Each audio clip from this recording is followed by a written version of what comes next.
Bien, bonsoir à tous.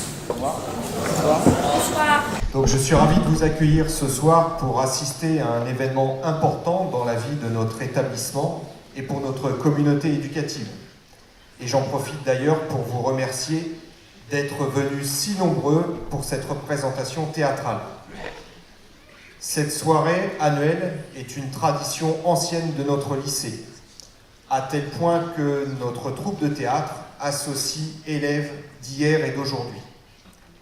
C'est un moment important pour eux, car c'est le point final d'une année de compromis et de sacrifices afin de se rendre disponibles pour la création, la mise en scène et les répétitions de cette pièce. Je tiens à féliciter dès à présent les personnes qui ont œuvré tout au long de l'année avec nos jeunes pour monter ce spectacle. Je pense en particulier à Solveig Lévesque, Ségolène Burel, Guillaume Bernard et Fabien Marfon.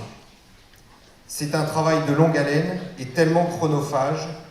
Je n'oublie pas bien évidemment nos jeunes acteurs qui se sont investis de manière assidue pour réaliser devant vous ce soir une représentation de qualité. Je remercie également la municipalité de Coutances et notamment les personnes des services techniques pour leur aide dans la logistique de cette soirée, ainsi que tous les personnels et enseignants de Jean-Paul II qui ont apporté leur soutien dans la mise en place de cet événement. Place maintenant au spectacle.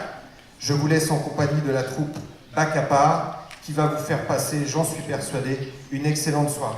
Bonne soirée à tous. Bonsoir à tous, bonsoir à toutes, bienvenue à cette soirée théâtre Jean-Paul II. Alors ce soir, c'est une soirée un peu spéciale, c'est la soirée de l'année, celle que vous attendez toutes et tous. Bien sûr, nous verrons dans un premier temps les troisièmes, nous jouons leur pièce de Magistrat de la vie, puis nous enchaînerons dans une deuxième partie après une entracte avec les lycéens et leur pièce Cubette, comédie musicale pour être précis. Mais avant, je le sais, vous êtes surtout venus pour un événement phare, majeur de l'actualité. Vous avez sûrement suivi ce premier tour, riche et distrayant, c'est moins qu'on puisse dire.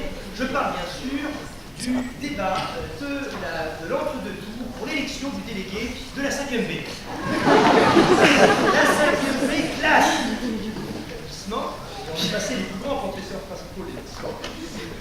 Donc la 5e B, ce soir nous aurons l'immense plaisir de voir ce débat en direct, rediffusé sur France 3 Normandie. Merci à eux. Donc je vous demanderai d'être correct, bien sûr d'être confortable et d'être docile, bon public finalement, il y a la télé. Donc la 5e, peut-être pour faire un point pour ceux qui reviennent de vacances, qui auraient un petit peu vu hier soir, le rappel finalement du premier tour. Le premier tour de cette élection des délégués de la 5e.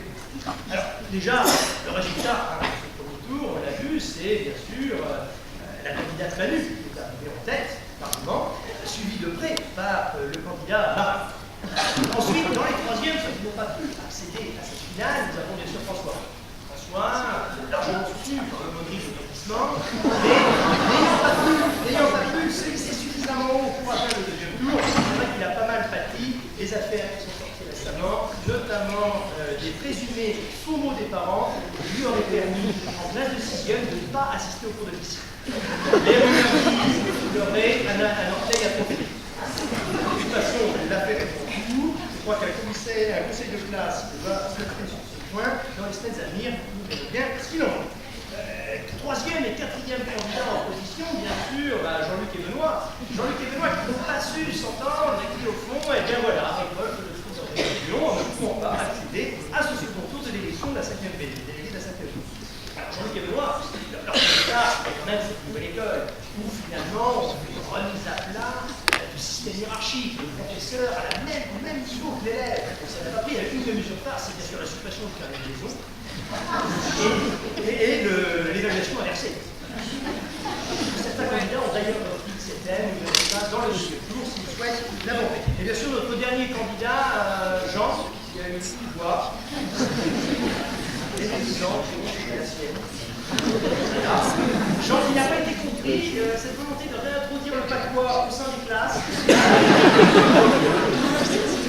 Les stages découverts auprès des pères dans les Pyrénées avec les ours.